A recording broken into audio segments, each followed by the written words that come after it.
అరుణాచల శివ. అయితే నెక్స్ట్ మేము నైరుతి లింగం గిరి ప్రదక్షిణలో భాగంగా వెళ్ళడం జరుగుతుంది. చూడండి, ఇక్కడ ప్రతి టెంపుల్ దగ్గర ముందు మనకు కర్పూరం వెలిగించి లోపల దర్శనానికి వెళ్ళాలి. పక్కనే ఒక కొలను కూడా ఉంటుంది, చాలా అందంగా.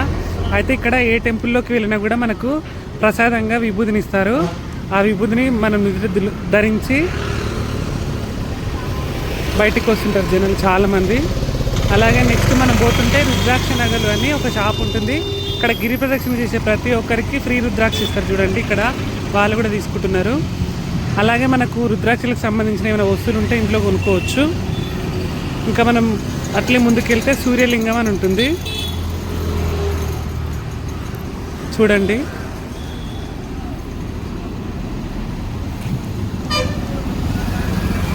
అది అయిపోగానే వర్ణలింగం, ఇంకోటి వాయులింగం, తర్వాత చంద్రలింగం ఉంటుంది. అంటే శివుడికి పైన చంద్రుడు ఆభరణంగా ఉంటాడు. చంద్రలింగం